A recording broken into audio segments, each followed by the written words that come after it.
맞으신가요? 네. 이렇게 한번 형제님 이름을 더 불러줄 수 있게 돼서 너무 좋았습니다. 이우석 형제님께서 제가 좋아하는 찬양을 이렇게 선곡해 주셔서 너무 감사가 됐습니다. 하나님은 참 아름다운 분이십니다. 하나님은 이 땅을 창조하시고 우리의 삶을 통해서 우리의 삶을 나약한 사람을 통해서 아름답게 만들어 주시는 분이시라는 것을 정말 찬양을 드릴 수밖에 없음을 고백을 드립니다. 제가 간증을 이렇게 지지난주 또 3주 전에 하신 형제님들을 들으면서 너무 말씀을 잘하시고 재밌게 하셔서 집에서 걱정을 많이 했습니다. 여보, 당신은 좀 노잼인데 어떡하지? 그런 마음으로 들어주시기 바랍니다. 노잼인데 어떡하지? 라고 하는 마음으로. 저는 세 가지를 좀 말씀드리려고 합니다. 먼저는 저의 개인의 구원의 내용들, 그리고 믿음 안에서 어떻게 결혼하게 됐는지, 또 저의 가족을 어떻게 하나님께서 구원해 주셨는지에 대해서 말씀을 드리려고 합니다. 저는 2022년도 5월경에 남원 서문교회에서 천거를 왔습니다. 전주로 직장을 옮기게 되었고, 또 남원에서 출퇴근이 좀 어려운 상황에서 우화동으로 이사를 왔습니다. 그래서 하두열 형제, 허연아 자매, 그리고 4학년인 하윤주, 그리고 유치원생 7살인 하승주 어린이가 이렇게 있습니다. 제가 2006년도에 전주 기린로 교회를 떠날 때는 혼자 갔지만 3명을 더 데리고 왔습니다. 네. 야곱이 한 떼와 두 떼를 데리고 왔다라고 하는 말씀처럼 저는 한 3명 정도를 더해서 이렇게 데리고 오게 되었습니다. 참 하나님께 감사가 됩니다. 여기 지금 빨간 옷을 입으신 분하고 초록 파란색 옷을 입고 있는 어린이가 있는데, 파란색 옷을 입고 있는 어린이가 접니다. 저도 이렇게 귀엽고 깜찍하고 얼굴이 하얄 때가 있었습니다. 저희 누님이 한 분 계시고, 또 저 아래가 있고, 저는 남동생이 있고 또 여동생이 있습니다. 이남 이녀. 어머님이 다 했다, 이렇게 다 훌륭한 사람이다라고 말한 이남 이녀가 됐고요. 저희 할머니 할아버지와 어머니 아버지 이렇게 8식구가 살았던 작은 시골에서 제가 살았습니다. 저는 기독교 배경과 전혀 상관이 없는 사람이었습니다. 그런데 기독교에 대한 이미지가 한 3가지 정도가 있었는데, 첫 번째, 나의 막내 동생은 크리스마스 날만 교회를 간다. 선물 받기 위해서. 뭔가 좀 이상하다. 그건 좀 아닌 것 같다. 두 번째, 여기 저희 집에 이상하게 액자에 이분 사진이 있었어요. 그리고 한자로 남원교회라고 적혀 있었더라고요.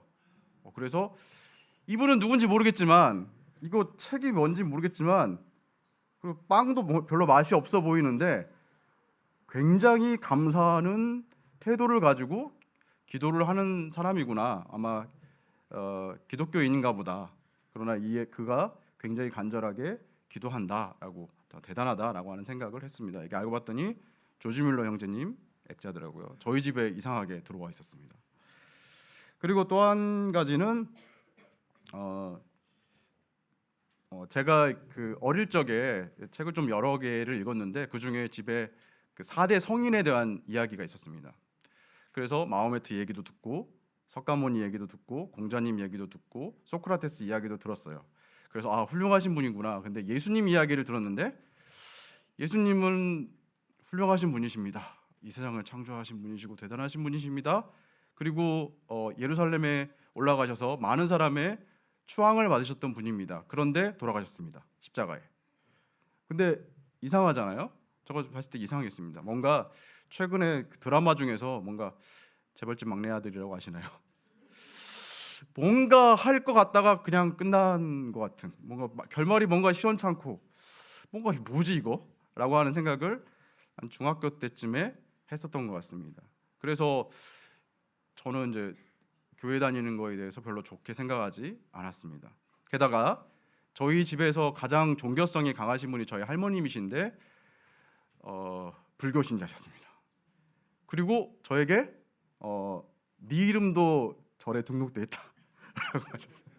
저도 불교 신자가 졸지 됐고 4월 초파일 날그 부처님 오신 날에 가면 시내에 그 절이 있었습니다. 거기 가면 비빔밥을 먹을 수 있었고 누룽지를 맛있게 먹고 오는 것을 할머니가 함께 했었던 것 같습니다. 그리고 할머님의 종교성은 이런 상황, 이런 거였습니다. 이거 불교를 믿는 거를 떠나서 그냥 뭔가 그 자식들이 잘 되게 하기 위해서 그 정한수를 떠나놓고 이렇게 속 비시는 그런 분이셨습니다. 그래서 많은 그 종교성이 굉장히 심하신 분이셨는데 그 종교성이 가끔씩 이제 그 발휘할 때가 있었습니다. 갑자기 불을 탁 켜시고 소금을 막 뿌리세요. 저한테도 뿌리시고 저희 누님 있는데도 막 거기에 뿌리시고 막 그러시는 거예요. 그래서 왜 그러시냐라고 여쭤보면 꿈자리가 사나. 꿈자리 사나니까 소금을 뿌려야 돼라고 하셔가지고 소금을 저한테도 뿌리고 가족들한테 뿌려서 그분의 그 마음을 편안하게 하는 그런 분이셨습니다. 그런 상황에서 제가 고등학교를 2리로 이제 유학을 가게 되었습니다. 지금의 익산이죠. 익산에 가서 생활을 하게 되었는데 놀라운 사실은 이제 제가 다녔던 중학교에서 고등학교를 갔는데 저보다 훨씬 더 뛰어난 친구들이 많이 있었는데 종교를 조사를 하더라고요. 선생님이 자 여러분 손 들어보세요. 자 기독교인 사람 저희 학교 다닐 때는 적었었는데 중학교에서는 근데 그 고등학교 친구들은 절반 이상이 손을 드는 거였어요. 오 그렇구나 이거 놀랍다라는 생각을 하면서 그 친구도 닮아가고 싶다는 생각이 들어서 교회를 다녀보고 싶다는 생각을 했었고 또 이제 이명재님도 아는 친구 중에서 저랑 같이 갔던 룸메이트 친구가 있었는데 아침에 성경 운동장을 돌고 이 아침 운동을 하고 난 다음에 큐티를 하는 친구를 봤습니다. 그 친구를 보면서 저 친구가 믿는 하나님 참 궁금하다라는 생각을 하게 되었습니다. 또 마침 또 저희 그 중학교 은사님께서 교회로 한번 나와봐라라고 하신 말씀을 하셔서 그 교회를 가봐야겠다. 근데 이름이 너무 좋더라고요. 아름다운 교회. 제가 스카우트 돼서 거기로 이제 갈 뻔했었습니다. 그런데 저 같이 갔던 룸메이트 친구 중에서 저 이명재 형제님 친구 또 김아령 형제님 친구인 친구가 있었는데 그 친구와 함께 그 끝나고 그 친구가 이리교회를 다녔었는데 마침 그 친구와 끝나는 시간이 맞은 거예요. 제가 집에 가려고 하는 시간과. 어디 갔다 오니 하면 교회 갔다 오고 학생회를 갔다 온다는 얘기를 들었습니다. 그래 그렇구나 라고 하는 얘기를 들었는데 한 서너 번 대여섯 번 만나게 되었어요. 그래서 그 친구가 저한테 예수님이 하셨던 말씀을 하셨어요. 우리 교회 와볼래? 네. 학생회 교회 나올래? 마음 속에서 이제 하나님을 믿어보겠다, 그 교회를 다녀봐야겠다는 생각을 가지고 있었기 때문에 흔쾌히 그 친구를 따라서 가서 찬미예수 300이 있었던 학생회 그 상을 이렇게 상을 펴고 이렇게 찬송가를 이렇게 찬송가라고 하는 곡을 하는 것을 고개 푹 숙이고 따라 불렀습니다.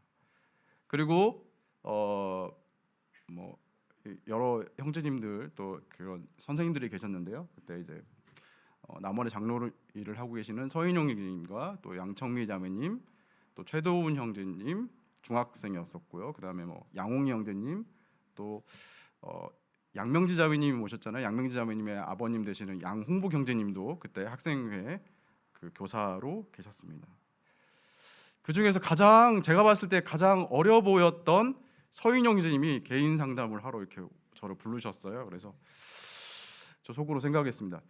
저분은 조금 너무 어려워 보이셔서 이렇게 개인 상담하기는 좀 어려울 것 같은데라는 생각을 했는데 저에게 성경 말씀을 풀어서 성경이 사실인 것에 대해서 말씀을 해주셨습니다. 성경은 사실인 책이다. 요한계시록의 그 예언들이 앞으로 이루어질 것인데 학생은 어떻게 할 것인가에 대해서 말씀을 해주셨고 그걸 들어보니까 그렇구나 성경이 사실이구나라는 것을 들었습니다. 그리고 제가 위인전 때 읽었던 그 예수 그리스도가 갑자기 클라이막스에서 허무하게 이렇게 죽음을 당하신 것이 바로 나의 죄 때문에 그렇게 된 사실을 그제서야 알게 됐습니다. 아, 그렇구나.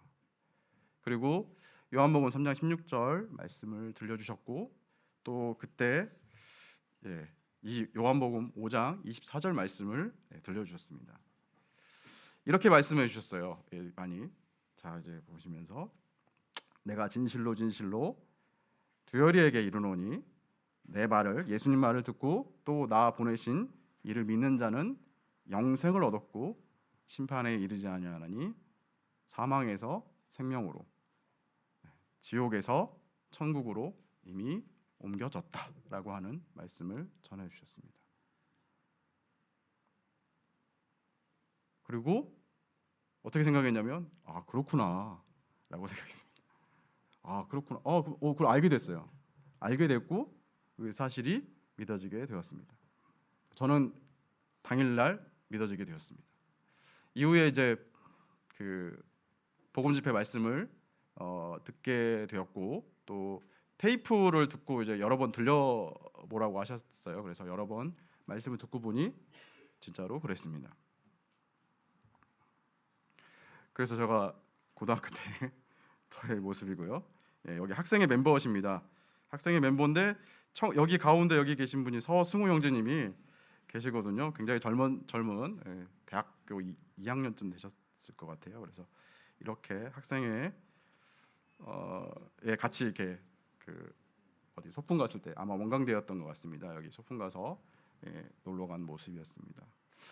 근데 저는 고등학교 2학년 때 이제 예수님을 봄쯤에 믿게 되었고, 그리고 10월 3일 날 개천절 날 침례를 받게 되었습니다.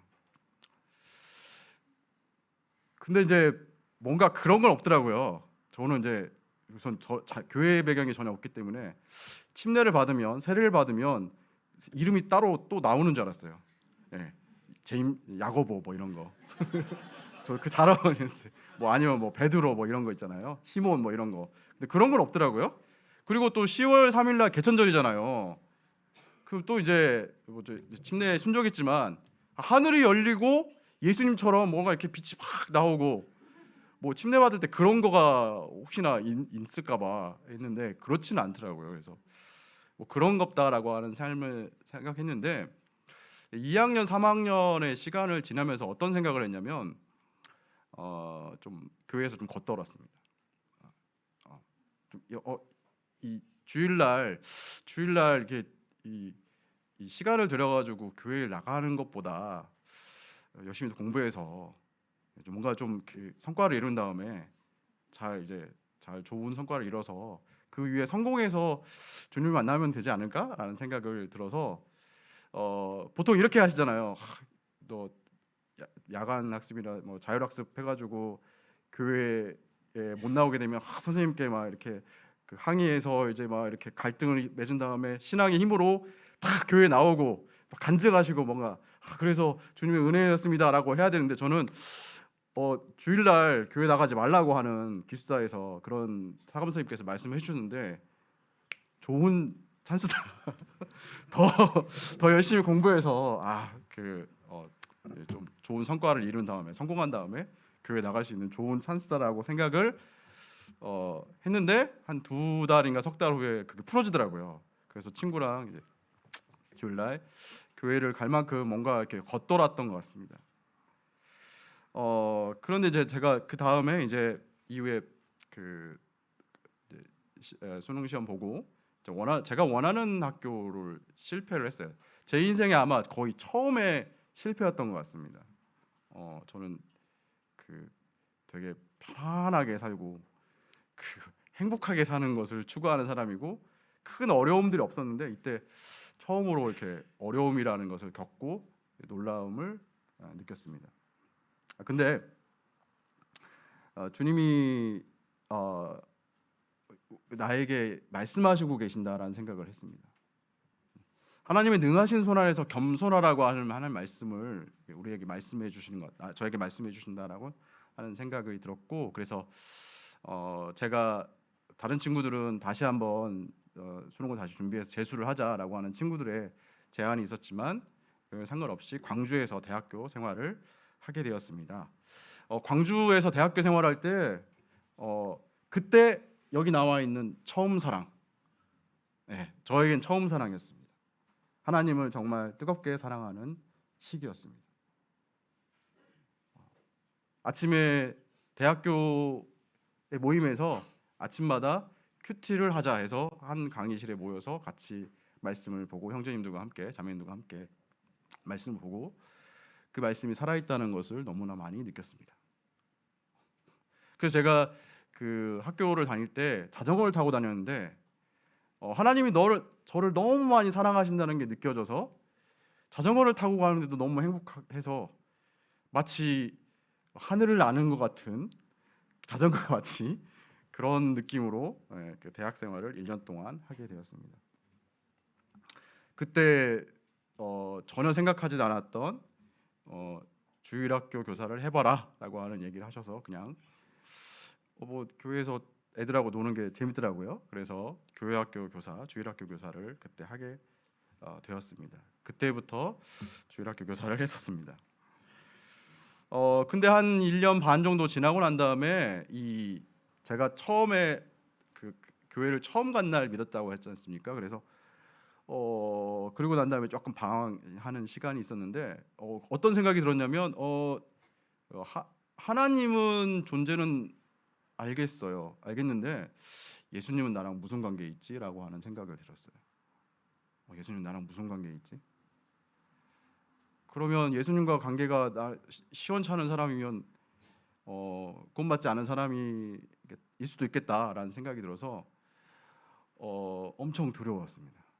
그리고 내가 구원받은 사람인가 아닌가에 대해서 고민하고 있었고 그러니까 교회 가면 되게 고통스러웠습니다.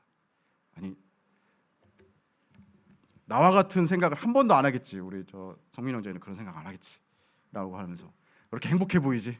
나는 지금 지옥에 갈까 말까 고민하고 있는데 뭐 이러면서 그런 두려움 가운데 살았었고 그렇게 한 반년 이상을 살았던 것 같습니다. 근데 제가 깨달은 것은 이거였습니다. 그럴 수 있다. 그런데 내가 믿는 사람인가 안 믿는 사람인가에 대한 그 어떤 판단 기준이라고 해야 될까요? 이거는 아마 지옥을 갈 수도 있다라고 하는 두려움이 있다는 것은 하나님의 존재와 하나님 말씀에 대해서 굉장히 중요하게 생각한다는 것을 알게 되었습니다. 또 한 가지는 제가 그 말씀을 듣고 믿었던 요한복음 5장 24절 말씀이 했었던 이 말씀이 바로 제가 한 말이 아니라 예수님이 하신 말씀이고 예수님이 저에게 하신 말씀이라는 것을 알게 됐습니다. 제가 한 게 아니잖아요. 예수님께서 진짜 너한테 이르노니 내 말을 듣고 또 나 보내신 이를 믿는 사람은 영생을 얻은 것이다. 심판에 이르지 아니하고 사망에서 생명으로 옮겼다라고 하는 이 약속의 말씀이 약속이고 하나님이 나에게 계약서를 써주신 것이다. 주님 만약에 주님 나라 갔을 때 또 잘 모르겠어라고 할 때 뭐 계약서를 이렇게 내보면 된다라는 생각이 들어서 그렇구나라고 하는 생각이 들어서 그런 방황의 시간들은 다행히 잘 지나가게 되었습니다. 그리고 이제 흐릿하게 나오는데요. 너무 흐릿하게 일부러 한 겁니다. 일부러 우리 김선필 형제 제가 이제 몇 년 후에 군대 생활 이후에 다시 시험을 봐서 동전주 교회로 청거를 왔습니다. 김선필 형제님, 김선웅 형제님, 저 그리고 송영길 형제님, 이명재 형제님이고요. 여기 양명철 형제님, 송시철 형제님, 이종영 형제님과 함께 오복식당 앞에서 우리 사진 찍었습니다. 복 있는 형제님들이라고 해서 오복식당 앞에서 찍은 것 같습니다. 동전주 교회로 오게 됐고 나중에 기린록교가 되죠. 여기서 또 교회학교 교사로서 또 대학 생활을 잘 보내게 되었습니다. 그리고 이제 제가 이제 그 발령을 받아서 이제 남원을 가게 됐습니다. 2006년도에 가게 되었습니다. 2006년도에 갔을 때가 29살이었는데 직장 생활한다는 것, 적응한다는 것이 참 어렵다라는 생각을 들었습니다. 그래서 그때 이런 생각을 못했어요. 대학교 한 3, 4학년쯤에 되면 28살, 27살인데 결혼을 위해서 기도해야겠다 이런 생각을 전혀 못했어요. 그래서 정신없이 한 29살, 30살이 넘어가는 시간이 되었습니다. 결혼에 대한 생각을 전혀 안 했고 뭐 알아서 되겠지라고 하는 생각을 하게 됐는데 그 결혼 믿음 안에서 결혼하는 게 굉장히 어려운 일이었더라고요. 기도하고 또 그 나를 내려놓는 시간들이 필요한다라는 생각을 하게 됐습니다. 왜냐하면 제가 여러분도 보시다시피 그 여러 가지로 봤을 때 빠지지 않는 사람이잖아요. 네, 그래서 네, 웃으시는 분은 아니라는 건가요 지금? 네, 그랬었거든요. 그냥 믿음 안에서 결혼할 수 있을 것 같아 나는. 그리고 그걸 원했었고 기도하고 있었습니다. 그런데 제가 그 소개를 받거나 그럴 때 먼저 제가 뭔가 실수를 하거나 아니면 또는 너무 멀리 계신 분들을 만나거나 그러면 그 만나러 가는 시간이 너무 힘들고 귀찮은 거예요. 그래서 그냥 좀 이상해져 버리고 내지는 어떤 때가 있는데 이제 그 상대방을 만났던 분이 준비가 되어 있지 않거나 또 제가 준비가 되어 있지 않을 때 이럴 때 이제 그 저의 그 연약한 부분에 대한 이야기를 조금 들어주셔가지고 그렇게 돼가지고 그 때가 안 맞아서 이제 결혼이 되지 않은 것을 봤어요. 그래서 많은 고민을 하고 있었는데 그러는 가운데 제가 어느 순간에 이 말씀을 보게 되었습니다. 요한복음 13장 34절과 35절 말씀인데요. 같이 한번 읽어볼까요? 시작. 새 계명을 너에게 주노니 서로 사랑하라. 내가 너희를 사랑한 것 같이.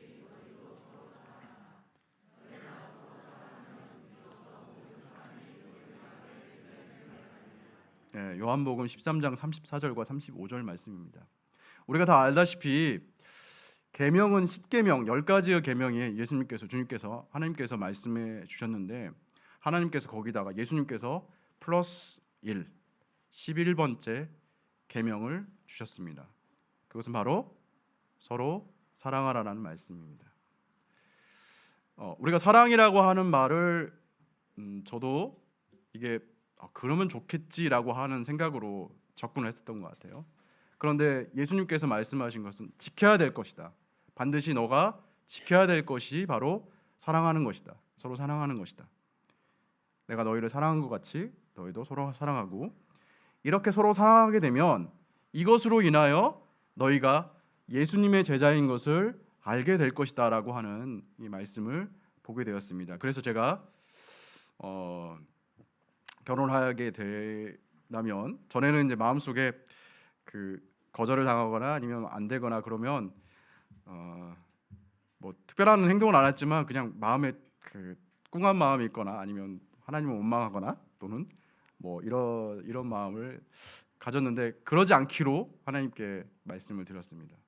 예, 누군가를 만나게 된다면 아무리 멀리 있다 할지라도 최선을 다하겠습니다. 그리고 만약 그 사람이 저에게 대해서 아니다라고 한다면 그 마치 마리아를 조용히 끊고자 했던 요셉처럼 아무런 흔적 없이 아무런 마음의 동요가 없이 그분에게 아무런 타치가 없는 상황에서 이제 마음을 내려놓겠습니다라고 하는 마음을 가지게 되었습니다. 주님이 저를 이거 계명이다. 근데 그때 놀라운 일이 발생했는데 저희 집에 아무도 믿지 않았고 저희 그 나머지 누님과 여동생과 남동생은 다 서울에 가 있는 상황에서 저희 어머니와 아버지 그리고 할머니가 집에 계셨습니다. 근데 그때 어머니께서 이 말씀을 받고 난 다음에 어머님께서 다치신 일이 생겼거든요. 그때 이제 남원교회 성도님께서 병원 방문해 주셔서 많은 좋은 말씀을 해주셔서 그분이 퇴원할 때 외출할 때 뭔가 밖에 나가고 싶을 때 복음 집회 기간이어서 어머님을 복음 집회에 모시고 갔어요. 그리고 어머님이 믿는다라고 손들어 주셨어요. 그래서 침례를 받게 되는 일을 생겼습니다. 그래서 하나님께 너무너무 감사했고 또 그런 상황에서 이제 제가 이제 누군가를 소개받게 되었는데 이제 안산에 있는 안산 동북교회에 있는 김천영 형제님 통해서 누군가를 소개받게 되었는데 이제 그분이 울산에 있는 허평욱 형제님의 따님의 사촌 동생이라는 거예요. 그럼 제가 아는 사람들이 있었거든요.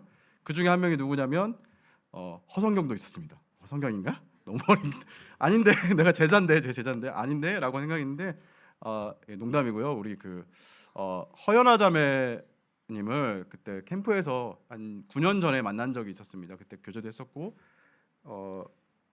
그분이 이제 결혼했을 거라고 생각을 했었는데 그분과 예, 만남을 가지게 되었습니다.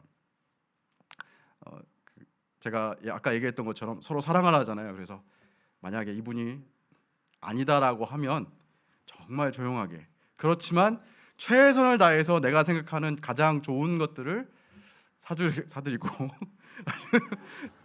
뭐 이렇게 하겠다라는 생각을 가지고 만났는데 만나서 이분과 얘기를 하면서 어떤 생각을 했냐면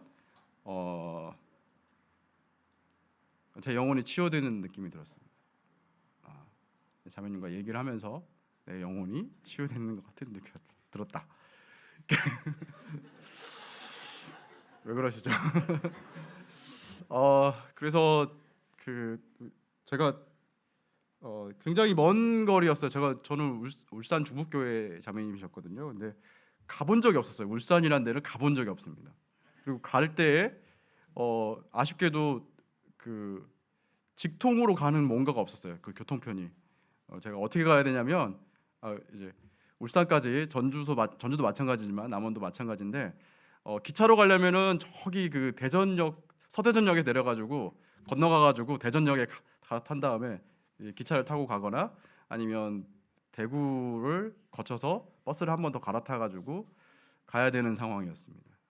근데 이 자매님 만나려고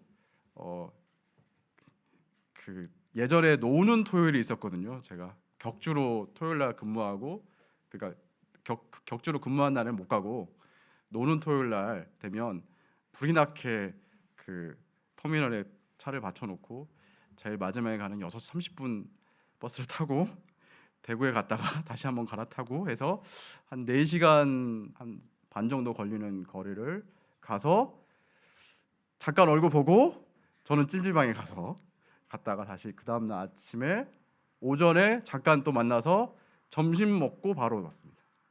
네, 토요일 날에서 일요일 날은 예배를 드려야 되기 때문에 그렇게 이렇게 몇 번을 하고 또 심지어는 어떤 날에는 너무 많이 보고 싶어서 부산에서 만나자고 했어요. 부산에서 만나서 이렇게 얘기를 했는데 조금 더 제가 그땐 차를 가져갔는데 조금 더 시간을 더 보내고 싶어서 제가 태워다 드리겠습니다. 울산까지. 그래서 그렇게 먼지 몰랐는데 1시간 넘게 걸리는 거리를 타서 집에 내려다 주고 제가 다음 날 출근해야 되니까 보니까 이미 시간은 12시.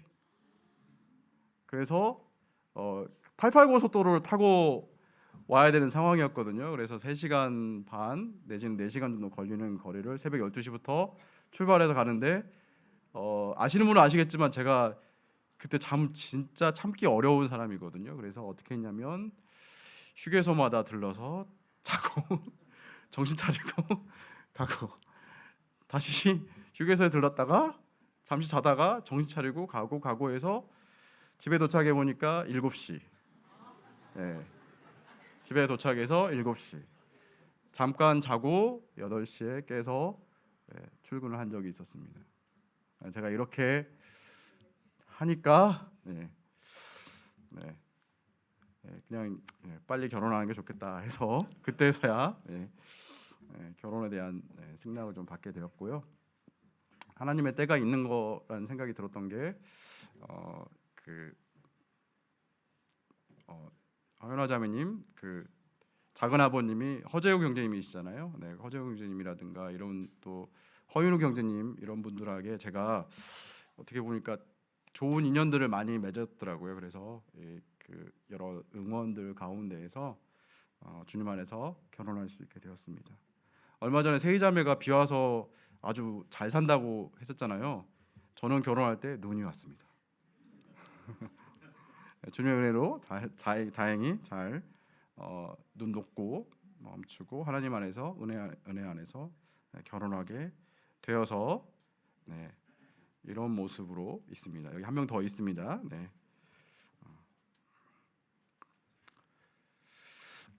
제가 이제 결혼하고 난 다음에 이제 어머님이 이제 구원받고 난 다음에 생각했던 게 이제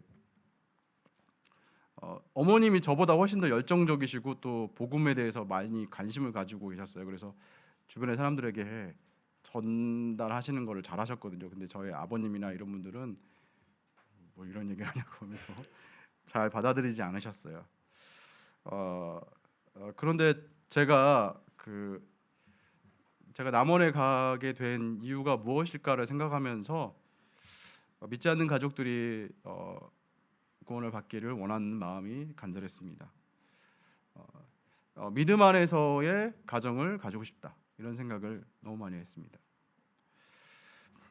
사도행전 16장 31절에 주 예수를 믿으라 그리하면 너와 내 집이 구원을 얻으리라라는 말씀을 하나님께서 주셨는데 이 말씀을 가지고 기도하는 가운데 어머님이 침례를 받으셨고요. 그렇게 해서 저희 친할머니라든가 외할머니라든가 이런 분들에게 복음을 전하거나 아니면 집회에 참석을 권유했었고 저희 아버님에게도 이렇게 권유를 해서 아버님도 집회 참석을 복음 집회 기간 동안에만 하셨습니다.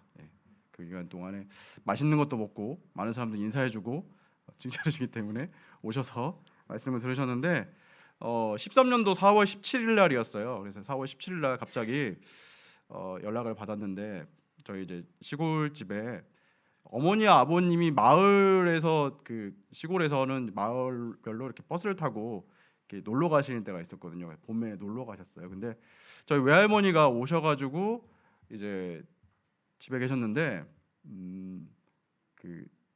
좀 시골에서는 뭔가 좀 소각을 해가지고 이렇게 쓰레기를 태우고 그런 경우가 많거든요. 그래서 그걸 하시다가 저희 시골집에 굉장히 플라스틱으로 된 별을 담은 판이 굉장히 많았는데 그게 굉장히 센 바람에 의해서 그게 불이 붙어버린 거예요. 그래서 불이 굉장히 크게 나서 소방차가 한 2대 내지 3대 정도가 왔다고 하더라고요. 근데 그러면 이제 이 할머니가 누군가에게 도움을 요청하거나 119를 불렀어야 되는데 본인이 불을 끄겠다고 호스를 들고 그 불 앞길 앞에서 있으셨어요. 그래서 그 앰뷸런스를 타고 화상병원에 가서 보니까 화상이 3도 화상을 입으셨는데 거기 몸의 거의 60% 정도가 화상을 입으셨어요. 근데 이분이 외할머니에게 복음을 전했을 때 제가 그분이 했던 말이 있었거든요. 저는 그런 말 하시는 분도 참 무섭습니다. 뭐라고 하시냐면 할머니 예수님 믿어야 돼요. 정말 천국과 지옥이 있고 지옥에 가시면 안 돼요라고 해. 지옥은 불타는 곳입니다. 무서운 곳입니다라고 했더니 그분이 그 전에 하셨던 말씀이 나는 지옥에 가도 괜찮아. 불에 꼬슬려져도 괜찮아라는 말씀을 하셨어요. 그러고 난 다음에 이거 일을 겪으셨어요.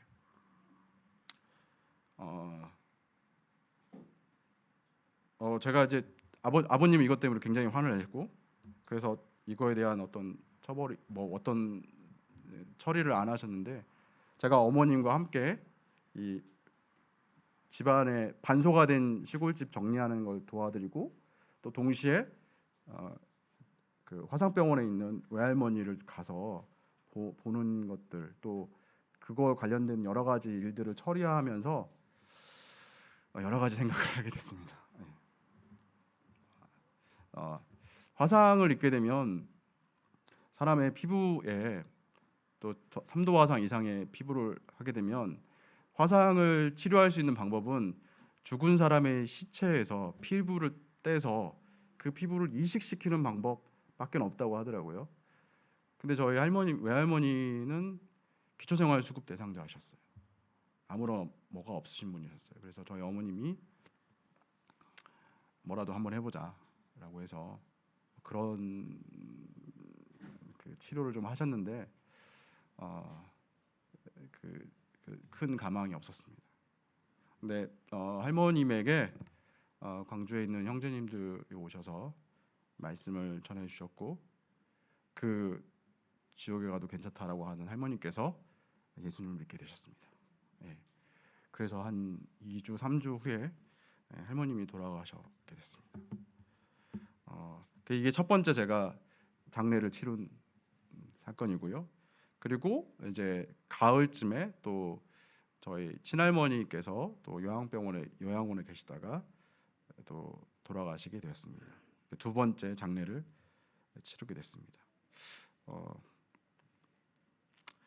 그리고 이제 이제 남으신 이제 저희 시골에는 아버님만 계셔가지고 아버님에게 복음을 계속 전하고 복음 집회에 참석을 계속 말씀을 드렸는데 아버님께서는 계속 여전히 맛있는 거 드시고 사람들이 인사해주고 뭐 이렇게 해주는 걸 좋아하셔서 거기만 참석하시고 또는 피곤하셔서 주무시기도 하고 이렇게 말씀을 하는데 반응이 없으셨어요.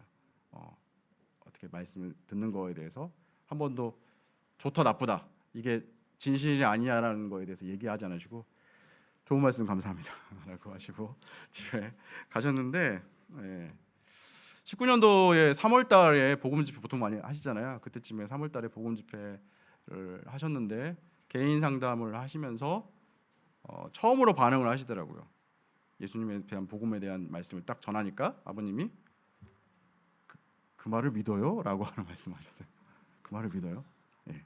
라고 하는 말씀을 하시고 좀 처음으로 반응을 하셨는데 좀 걱정이 좀 됐습니다. 근데 이제 19년도 3월쯤에 아버님이 그 농기계를 고치러 가셨다가 밤늦게 이제 도로를 가시다가 그 뒤에 라이트를 켜고 분명히 가셨는데 그걸 못 보고 어떤 사람이 아버님의 그 트랙터를 치셨어요. 쳐서 옆으로 넘어지셨거든요. 아버님.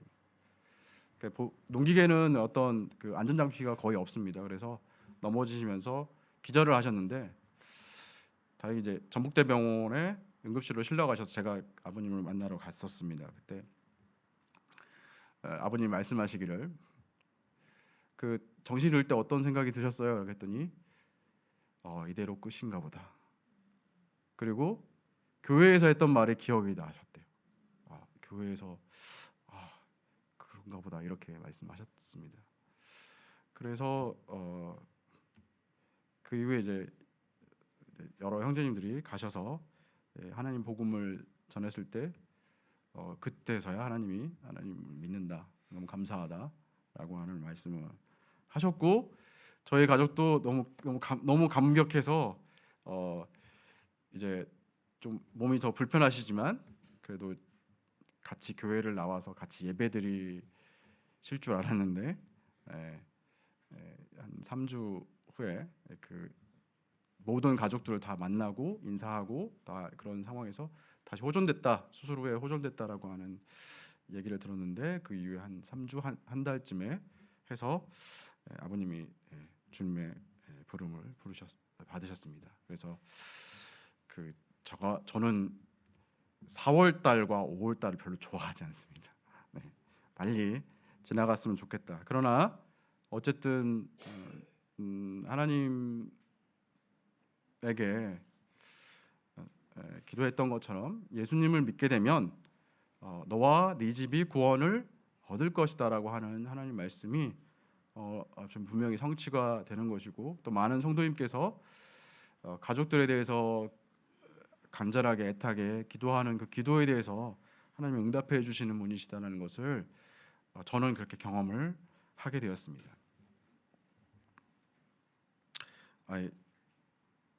네, 저희 할머님 그리고 아버님하고 이렇게 학사모 찍고 이렇게 찍었던 모습입니다.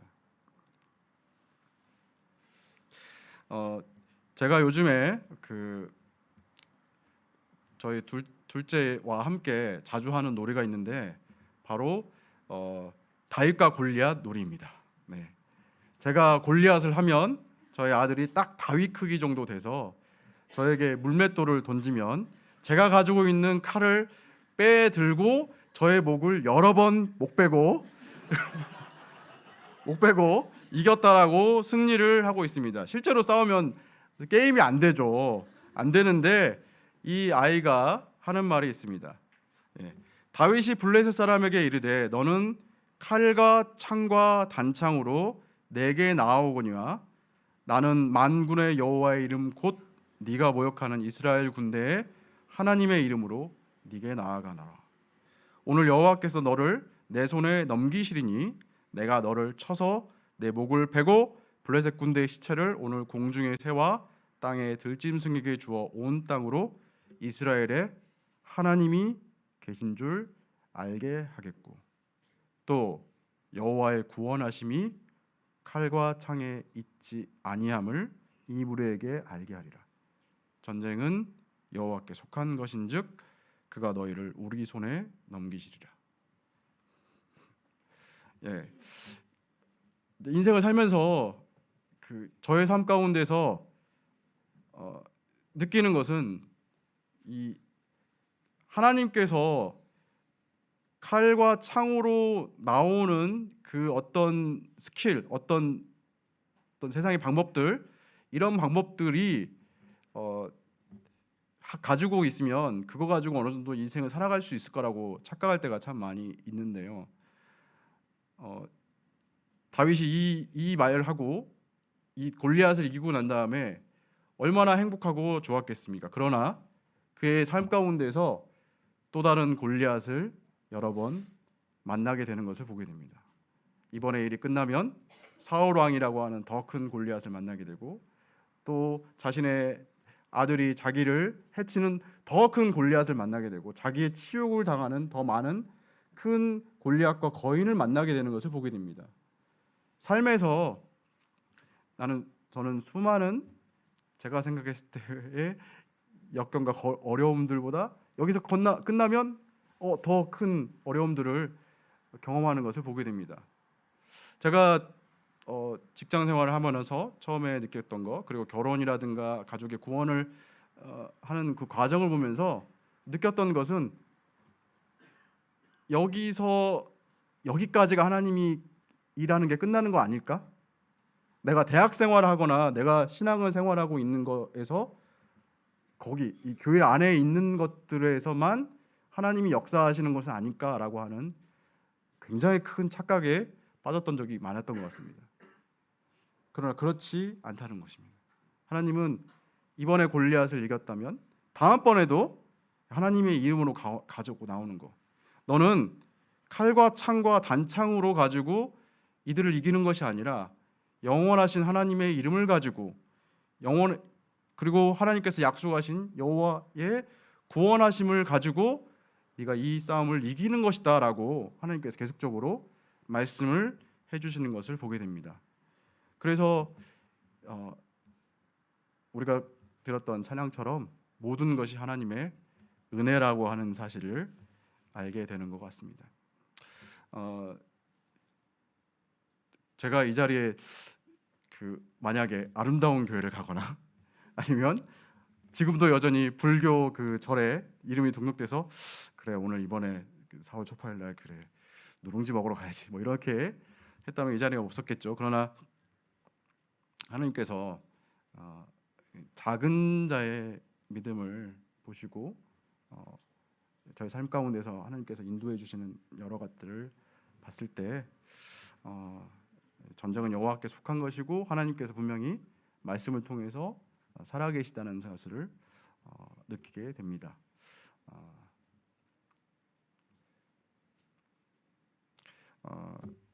기름넣교회 성도님들 기도해 주시고 또 여러 가지 일들로 많은 관심과 격려를 해주신 것에 대해서 감사를 드립니다.